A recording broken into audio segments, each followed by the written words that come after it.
بسم اللہ الرحمن الرحیم۔ امام بخاری ریسرچ اکیڈمی سے شائع ہونے والے ہفت روزہ میگزین الجمعہ 4 ربیع الثانی 1447 ہجری مطابق 26 ستمبر 2025 کے مضامین کی ریکارڈنگ پیش خدمت ہے۔ الحمدللہ رب العالمین وصلی اللہ علی النبی الامی الکریم، اما بعد۔ پہلا مضمون ہے اخلاقیات کے راز کو راز رہنے دیں۔ مضمون نگار مولانا محمد فرید حبیب ندوی۔ ہم جانتے ہیں کہ راز ایک امانت ہے۔ اللہ کے رسول صلی اللہ علیہ وسلم نے فرمایا کہ جب آدمی کوئی بات کرے پھر اسے راز میں رکھنے کے لیے دائیں بائیں مڑ کر دیکھے کہ کوئی میری بات سن تو نہیں رہا ہے، تو وہ بات امانت ہے۔ ترمذی 1959۔ حدیث سے معلوم ہوا کہ راز ایک ایسی امانت ہے جس کو ظاہر کرنا خیانت اور خیانت منافق کی پہچان ہے۔ انسان جب کسی سے راز بتاتا ہے تو اس پر بھروسہ کر کے بتاتا ہے، اسے مخلص اور ہمدرد سمجھ کر بتاتا ہے۔ اب اگر وہ اس کا راز بتا دے تو اس نے اپنے ساتھی کے بھروسے کو ٹھیس پہنچائی، جس کا درد وہی لوگ سمجھ سکتے ہیں جس کا راز کسی نے فاش کیا ہو۔ اس سے معاشرے اور سماج میں ایک دوسرے پر بھروسہ ختم ہوگا۔ کوئی کسی سے اپنا دکھ، اپنی خوشی، اپنا غم شیئر نہیں کر سکے گا۔ اسی لیے اسلام نے کسی کے راز کو ظاہر کرنے سے سختی سے روکا ہے۔ صحابہ کرام رضی اللہ عنہم نے تو اس حکم پر سختی سے عمل کر کے دکھایا۔ حضرت انس فرماتے ہیں کہ ایک بار نبی کریم صلی اللہ علیہ وسلم نے ہمیں کسی کام سے بھیجا۔ گھر دیر سے پہنچے تو امی نے وجہ پوچھی۔ ہم نے کہا کہ اللہ کے رسول نے ایک ضرورت سے بھیجا تھا۔ والدہ نے پوچھا کہ کس ضرورت سے؟ ہم نے کہا یہ تو راز ہے۔ اس پر والدہ نے کہا کہ بیٹا، اللہ کے رسول صلی اللہ علیہ وسلم کے راز کسی کو بتانا مت۔ مسلم 2482۔ اندازہ یہ کیا جا سکتا ہے کہ راز کی حفاظت کا صحابہ کرام کو کتنا خیال تھا۔ اسی طرح میاں بیوی کے درمیان جو راز اور پیار کی باتیں ہوتی ہیں وہ بھی ایک راز ہے۔ بہت سے نادان اسے دوسروں کو بتاتے پھرتے ہیں، حالانکہ یہ سخت گناہ کی بات ہے۔ اللہ کے رسول صلی اللہ علیہ وسلم نے فرمایا، قیامت میں اللہ کے یہاں لوگوں میں بدترین وہ آدمی ہوگا جو اپنی بیوی کے پاس تنہائی میں آتا ہو اور بیوی اس کے پاس تنہائی میں آتی ہو، پھر وہ اس کا راز ظاہر کرے۔ مسلم 3543۔ اسی طرح اگر کسی مجلس میں کوئی ایسی بات ہو رہی ہے جسے دوسروں سے چھپانا ہے تو اسے کہیں بیان کرنا جائز ہی نہیں ہے، کیونکہ اللہ کے رسول صلی اللہ علیہ وسلم نے فرمایا مجلس کی باتیں بھی امانت ہیں۔ ابو داؤد 4869۔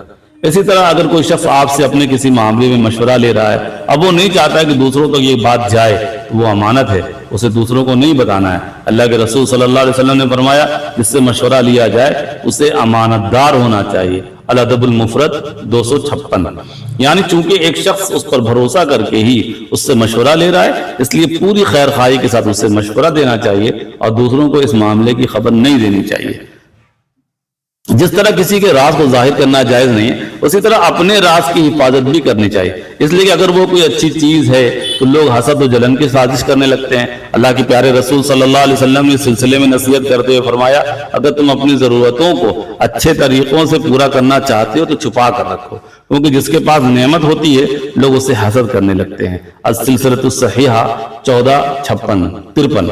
اگر آپ نے کبھی کوئی برا کام یا گناہ کیا تو اس راز کی حفاظت اس لیے کرنی چاہیے کہ جس خدا نے اس گناہ پر پردہ ڈال رکھا ہے، اسے لوگوں سے چھپا رکھا ہے، تو اسے لوگوں کو بیان نہ کیا جائے، گناہ ہے، اس لیے کہ اس سے معاشرے میں گناہ پھیلتا ہے۔ دوسرا مضمون ہے دستک۔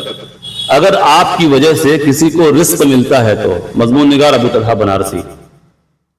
زندگی کا سب سے حسین لمحہ وہ ہے جب انسان یہ دیکھے کہ اس کے پاس جو کچھ ہے وہ صرف اس کی اپنی ذات تک جو ہے محدود نہیں ہے، بلکہ دوسروں کے بھی کام آ رہا ہے۔ یہ دراصل اللہ تعالیٰ کی وہ خاص عنایت ہے، اس میں بندے کو محض اپنی ضرورتیں پوری کرنے والا نہیں بنایا جاتا بلکہ دوسروں کی ضرورتوں کا سہارا بھی بنا دیا جاتا ہے۔ یہ مقام کسی کی جسمانی طاقت، اپنی علمی صلاحیت یا محض اعلیٰ تعلیم اور ذاتی کمال سے حاصل نہیں ہوتا، بلکہ محض اس رب کی مہربانی اور کرم نوازی سے ہم نصیب ہوتا ہے جو اپنے بندے کو اپنے فضل کا ذریعہ بنا دیتا ہے۔ یہ سوچنا بہت ضروری ہے کہ جو کچھ میرے پاس ہے وہ دراصل میرا اپنا کمال نہیں ہے بلکہ میرے پیارے رب کی عطا ہے۔ اگر اللہ کی کوئی بھی عطا نعمت صرف میرے تک محدود رہے، دوسروں تک نہ پہنچے، تو ایسی عطا کا کیا فائدہ؟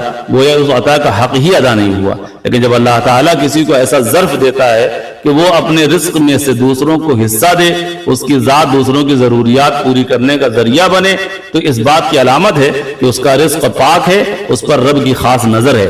اللہ کا دل، انسان کا دل بھی تب خوش ہوتا ہے جب وہ کسی حاجت مند، ضرورت مند کے چہرے پر اپنی وجہ سے مسکراہٹ دیکھتا ہے اور اس کے اندر ایک عجیب سا سکون اترتا ہے۔ یہ سکون دراصل اللہ تعالیٰ کی طرف سے ایک ایسا انعام ہے جسے صرف وہی محسوس کر سکتا ہے جسے بانٹنے کی توفیق نصیب ہوئی ہو۔ اللہ تعالیٰ کا نظام بڑا حکمتوں والا ہے، کسی کے پاس ضرورت سے زیادہ ہے، کسی کے پاس ضرورت سے کم۔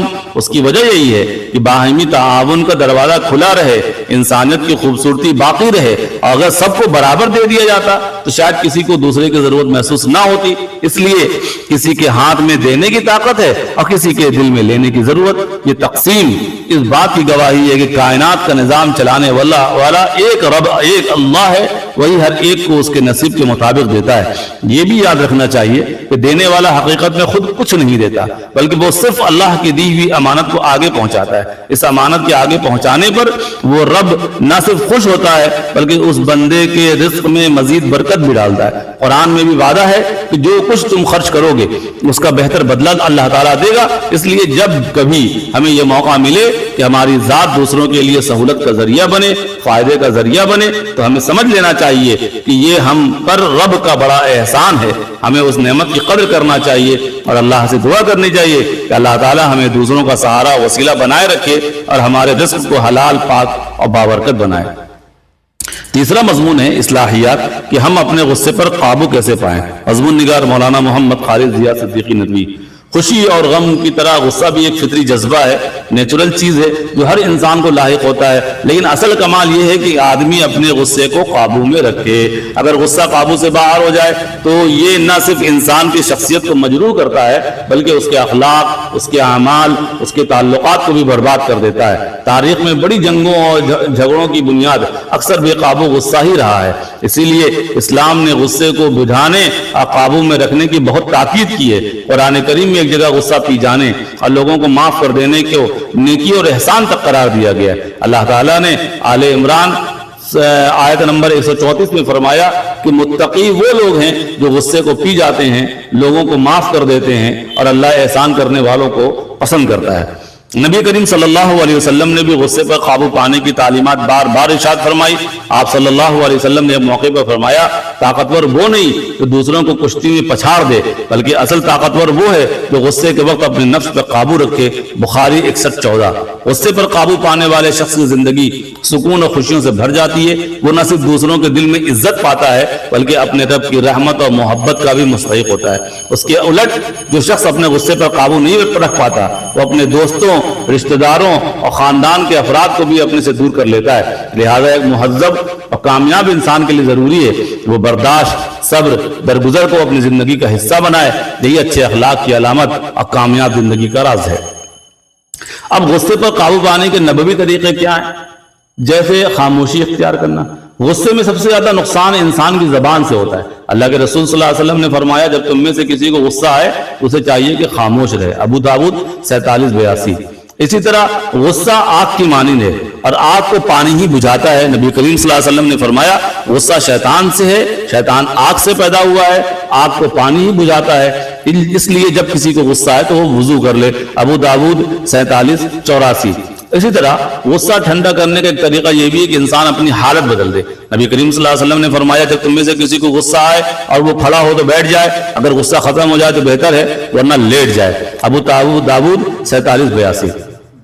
غصہ چونکہ شیطان کی طرف سے ہوتا ہے اس لیے اس سے بچنے کا بہترین طریقہ اللہ کی پناہ مانگنا ہے۔ ایک مرتبہ دو شخص آپس میں نبی کریم صلی اللہ علیہ وسلم کے سامنے جھگڑ رہے تھے، ایک کو سخت غصہ آیا تو نبی کریم صلی اللہ علیہ وسلم نے فرمایا کہ مجھے ایسا کلمہ معلوم ہے اگر یہ کہہ دے تو اس کا غصہ ختم ہو جائے گا، وہ ہے اعوذ باللہ من الشیطان الرجیم۔ بخاری 32:82۔ ان تعلیمات سے معلوم ہوتا ہے کہ اسلام صرف یہ نہیں کہتا کہ غصہ نہ کرو بلکہ عملی طریقے سے سکھاتا ہے جو شخص ان طریقوں پر عمل کرے گا وہ نہ صرف اپنے غصے پر قابو پا لے گا بلکہ دوسروں کی نظر میں بھی عزت و وقار حاصل کرے گا۔ یہی دراصل اخلاق حسنہ ہر ایک کامیاب مسلمان کی پہچان ہے۔ مسائل۔ جمعے کے خطبے کی اذان کا جواب دینا۔ جمعے کے خطبے کی اذان کا جواب صرف دل ہی دل میں دیا جائے گا، زبان سے کلمات اذان دہرائے نہیں جائیں گے، اس لیے کہ خطیب کے منبر پر آنے کے بعد زبان سے ذکر و اذکار کرنا منع ہے۔ کتاب المسائل جلد نمبر 1 صفحہ نمبر 462۔ السلام علیکم ورحمۃ اللہ وبرکاتہ۔